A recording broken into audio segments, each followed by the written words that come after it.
Hello and welcome to the Wattpad block party. This is my little video post that I said I was going to try and put together so that I could share a little something extra with you guys. Now, as you know, I've got the teaser up for Curse of the Blood Child, which is the so-called third book in the series. We'll see what it actually winds up being. But the one request that I've received multiple times, not just for the block party, but in other instances, is that I give you all a little peek into my story Bible. I mean, that's something that I'm constantly telling my students and my TTs and even other authors. You need to make sure you have something along the lines of a story Bible, particularly if you're writing fantasy or anything that involves heavy world building. Though in fairness, any novel could benefit from a story Bible.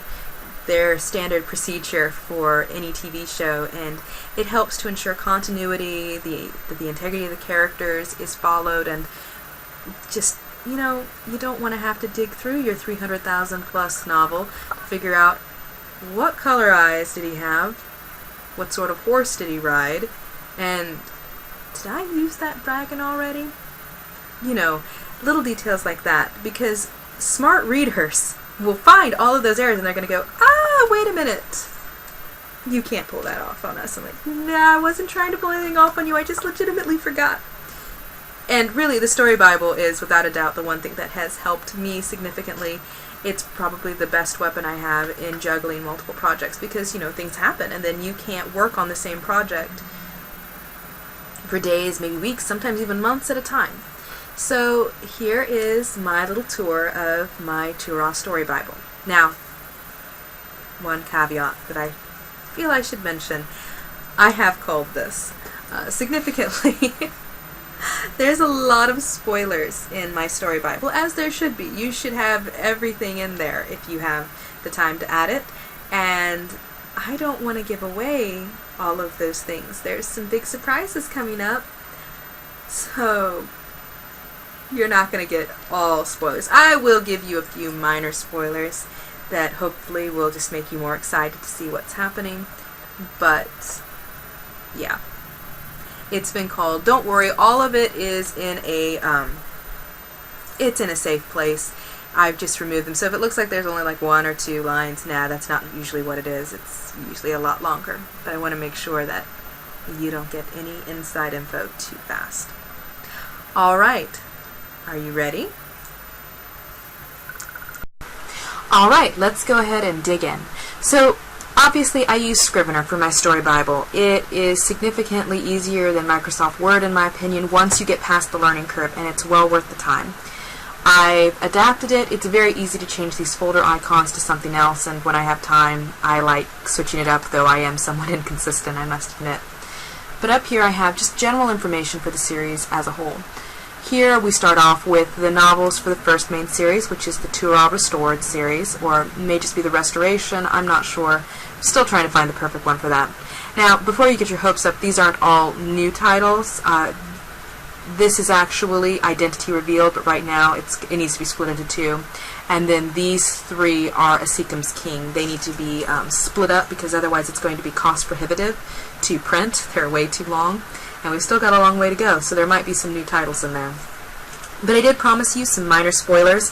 So down here we have the novels for the second main series, Dark Lineage, which, yes, I've already been working on those, because there are seeds and hints that are going to be dropping in throughout. In fact, those of you who have asked me about Eldron does not come into play that much in the first main series, but second main series, well, you shall see. There's also the novellas, which I've really enjoyed writing. They help me flesh out the world, and they're a lot of fun. But this is just the list for all of those to keep me on track and remember what's happening with them. Then I have a synopsis, and as I mentioned, this has been severely culled. So you'll notice gaps and missing pieces of information. Don't worry, they're actually there, but I've just pulled stuff out and dropped it safe places. Also, I like keeping a diary with my thoughts and feelings about the characters and what's coming up. It's kind of an interesting thing to see. I've used to do it by hand, but then I lost some of them. Glossary and cast of characters is obviously pretty self-explanatory. Then we come over here to the outlines. Now, a regular outline, most of you know all about that, but the reverse outline is what I get asked about a lot, and that's what you write after you complete a chapter. And I fill this out. Technically, I guess you could do this beforehand, but I just like doing it after. And it shows me what I've actually written and not just what I intend to write, because, quite frankly, what I intend to write often doesn't line up with what I actually write. So here I have the scene location, then the characters. This is my POV character, which I generally stick to one POV character per chapter, just as a rule. It's not required, but I prefer that. Then the present and revealed characters, characters who we can see in this. And then present but not revealed. Ooh, little spoiler there, but if you're reading today's chapter, you'll have found this. The general mood that I want to convey, and then motivation. Now technically, if I was a really, really, really good writer, I would include the motivation for all of the characters who play a role in this scene, just so that I keep track of it. And sometimes I do. For instance, Keikoa, up here, he's got a different motivation, but again, spoiler, but also I'll fill out that information later. Right now I'm kind of trying to beat the clock. So sometimes it's more of a sketch than a really good look, and I just have to update it later. Then there's the summary. Now, obviously, the more you put into this, the better it is for you if you ever have to stop working. It's very beneficial. I also have my to-do list, and yeah, obviously that's been trimmed down significantly as well. Trouble ahead is for the sections I know I'm going to have problems with, things I need to make sure I'm foreshadowing, potential research areas, or places to get particular beta reading thoughts on. Reviewer comments are people's thoughts in general for pivotal scenes, characters, what needs to be improved, and so on. Then we come down here into my characters, the world building, and this is going to look a little bit convoluted, but remember, when you create a story Bible, you make it work for you. Don't worry about other people being able to find their way through, as long as you can find your way through. So some of these things are like general shared concepts, like the central world, the forefathers and foremothers, which some of these are just very simple, like forefathers and foremothers right there. Then others, you come down here, it's just, this is just a very, very brief setup to give me an idea for what's going on, and that doesn't even have absolutely everything. It doesn't all have to be intensely informative. Just make it work for you. But then I did break it down. I did break it down into my characters. Now I will say, for the most part, I try to keep these in alphabetical order, and it kind of bugs me when it's not, but then also I have characters who I update frequently, such as, obviously my primaries right here. So, like this, I have some of the information right here, and they're at the top based on frequency. Everything else is in alphabetical order, and nope, that's not a typo. Another little spoiler here, there are 2 niduses, and you'll find out all about that eventually. And again, yeah, some of these are just lists to help me keep on track. Now, I have been asked about whether or not I worry about duplicate information, and not really. The fact is, sometimes I have to double check it or fill it out again, and that's okay. Other sections, like here with the Bruins, you see there's 2 headings for Bruins, but there's different info. This is general Bruin information about the Libetian Bruins, what they are, what they involved. But then this section here, it's just the names, the characters, and some of the commands. So that's there for my reference. And of course, yeah, whatever works for you.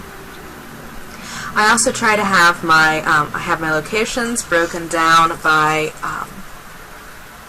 where it takes place, what the planet is generally. Although then I have here, Libetia is one of the central worlds, and a lot happens here, but it's a country and it should be Reltux, but just whatever works. So this is I didn't even put Reltux on here. I probably should do that. Probably should change that. And then, like I said, just concepts, information. Now, and like I said before too, some of these are like here, I don't put pictures in Scrivener. Technically, you can do it, at least I've been told you can, but I haven't had much success with that.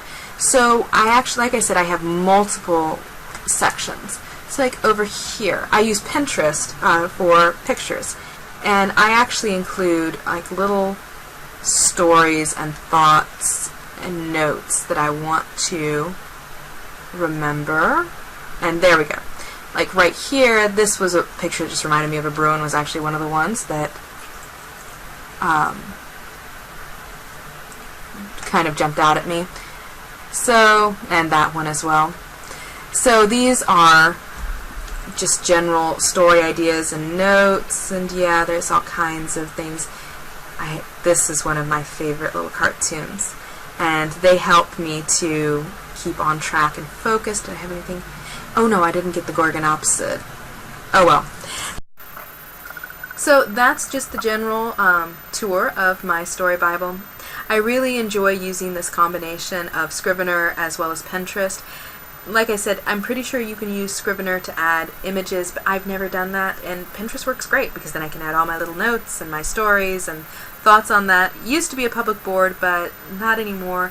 I'm gonna sound like a huge legal nerd at this point, but I'm trying to be careful to not misappropriate images or such like that, and I'm being careful with that. So yes, that's my source of inspiration, and sometimes I'll talk about it, sometimes I'll show it, but I don't generally want it up. And plus, then people can pin segments of my story other places, which if I have a spoiler on there, could go really, really badly. Then as far as the rest of the story Bible, you know, because I never do anything simply, it's not just electronic, it's also in notebooks,